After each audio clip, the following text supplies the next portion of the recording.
revisit my favorite foundations. About half a year ago, I did a video on my favorite foundations, or my top 5 foundations. I really did top 8, if I remember correctly. But I wanted to see if those are still the same. For a lot of things, I stay pretty consistent, and you can probably like intuit that from how much I use my Makeup by Mario eye prep and set. But sometimes things change, right? So last time, let me tell you what my foundations were. They were the Nars Soft Matte and the Naturally Radiant, the Fenty Soft Matte foundation, Charlotte Tilbury Airbrush Flawless Foundation, the Too Faced Born This Way matte foundation, and then the honorable mentions were the Fenty Skin Tint, the Janessa Myrick's Vision Cream, and Cover FX Power Play.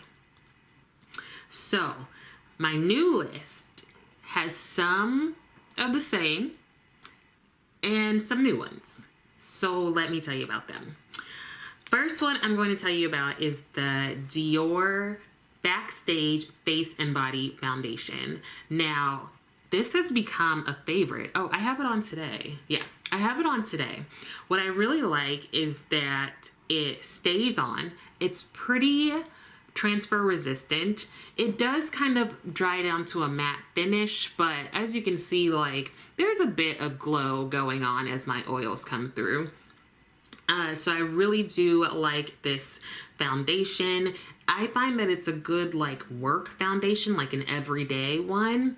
And I also like the powder, and I'm also really liking the eyeshadow palettes. So Dior is kind of becoming a favorite of mine, but I really like this foundation, and it has definitely risen to the top over some others. Now, the second one is my Nars Soft Matte. I love this foundation. I love it. I don't think we're gonna break up. You never know, you know? But I really like this foundation. Now, for the Dior and the Nars, I don't necessarily like the bottles. They're like hard plastic. But you know, if you struggle with like dexterity or anything like that, sometimes it's like difficult to be squeezing stuff out of a squeezy tube.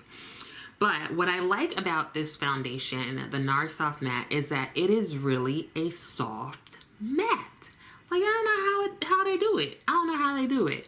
So I prefer matte foundations because I have oily skin, and the matte foundations just seem to last a bit longer before I'm a grease ball. And this foundation, I can say, lasts like pretty much through the workday for me.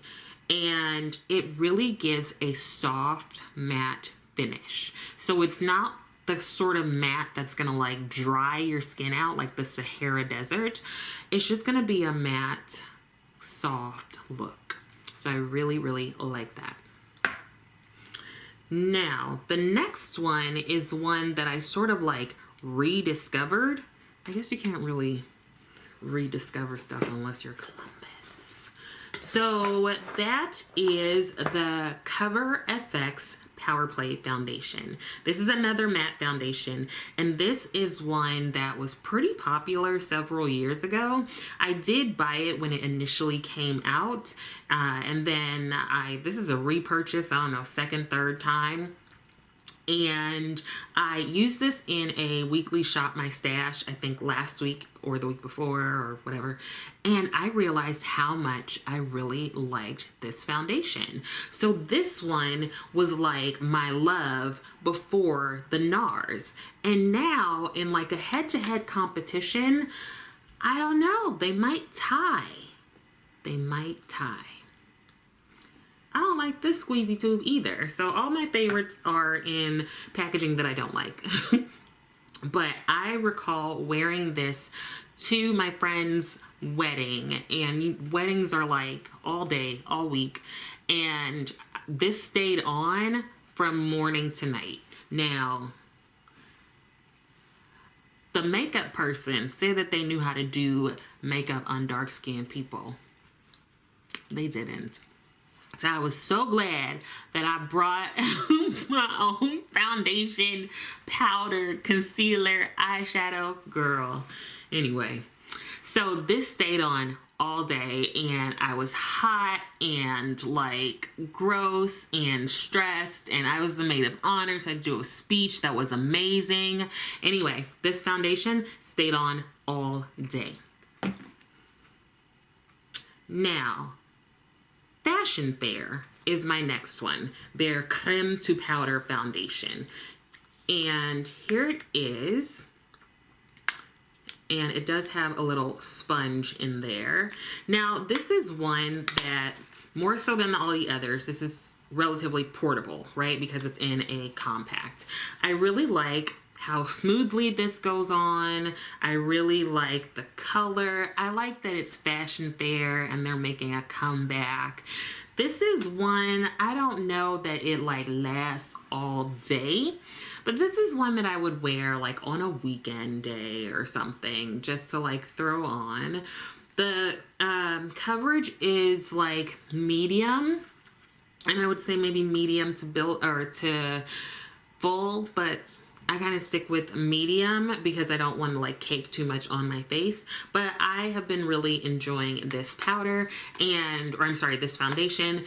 And before getting into liquid foundations, I only used powder foundations and like a cream in a compact foundation. I was actually like scared of liquid foundations for some reason back in the day, child. Was that like 20 years ago? But I can really appreciate that some brands are coming back out with these like compacts because they are so easy to throw in your bag and take with you. Don't forget to wash your sponge because you're going to be using this sponge to put stuff on and it's going to get gross. Don't forget to wash it. And the last one that I will mention is one that is unfortunately discontinued, but I still have a full tube of it, and that is the Too Faced Peach Perfect Comfort Matte Foundation. I don't know why they like discontinued the peach line. Like, this was the only thing I would buy from Too Faced is the foundation, the Peach Perfect powder. Yeah, those are the ones I would buy all the time. I tried the Born This Way matte because I wanted to see how it compares to this one. But this was in my Shop My Stash last week or the week before. I keep saying last week and the week before. Weeks ago. But this was in my Shop My Stash, I think most recently. And I forgot how much I like this foundation. It definitely gives a matte finish. Again, it's not a like tight dry matte, and it's pretty non-transferable. I would say the Dior Face and Body is more non-transferable than the Too Faced matte, but I like the way it goes on. It applies really smoothly. It's like similar to the other matte foundations that I have. So if you still have this, let me know how you like it. I do know that I think it's pretty much gone now. But I still have a full bottle or tube, so I'm gonna make sure that I use it up. All right, so you can see that there are some differences in terms of my favorites. So I no longer have on here the Nars Naturally Radiant. I still like that foundation, but I just really prefer the matte one more. The Naturally Radiant does make me look naturally radiant, and then after a while, I feel like it just makes me look naturally greasy because of my oily skin. The other one that's not on here is the Fenty Soft Matte Foundation. Now, I still like that one as well. I think I just like some of these other matte foundations a bit more. And sometimes I find that the shades with the Fenty, like I wear shade 450, so I have that in the foundation and then I also have it in the powder. And sometimes they don't go together. Like sometimes they're like different shades.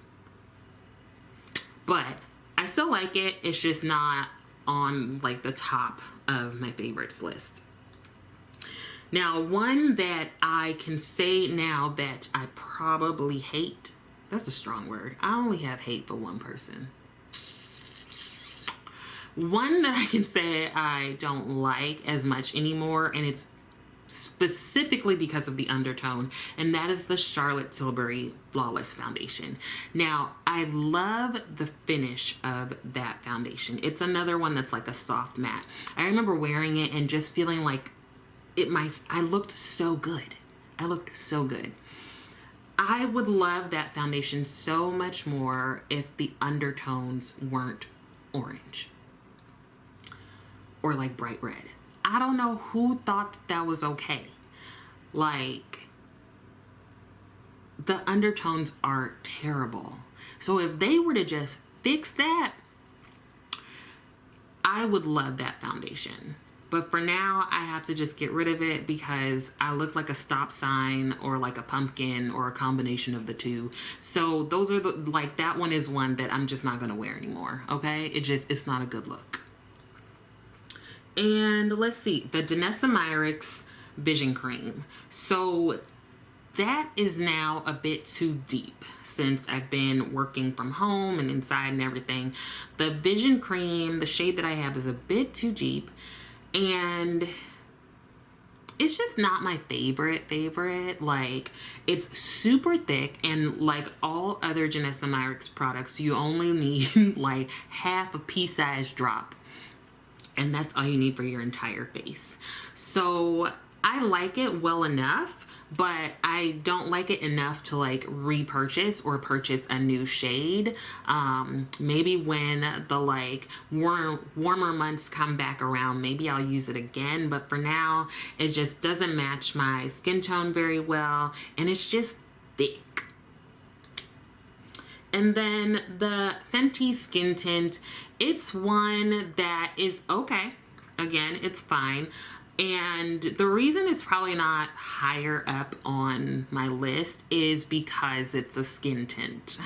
And so it does have like light coverage. Surprisingly though, it does have a bit of a matte finish to it, which is really helpful, especially if you have oily skin, to make it like last. But since I am doing teletherapy and I'm on video, I like to like look flawless. And the skin tint is just like a skin tint. I wish it had like SPF in it, because I feel like that would just make it better somehow, because then you wouldn't have to put, but you still would have to put. Anyway, so I am rocking with these new ones right now. That is the Dior, the Cover FX, the Nars, the Fashion Fair, and the Peach Perfect. So those are the 5 that are currently the ones that I love the most. And what I can say is that Nars and Cover FX, they have stood the test of time. They continue to be top in my book. Let me know if you have these and if you like them, or if there are other foundations you like a bit more. Thank you so much for watching, and I will see you next time.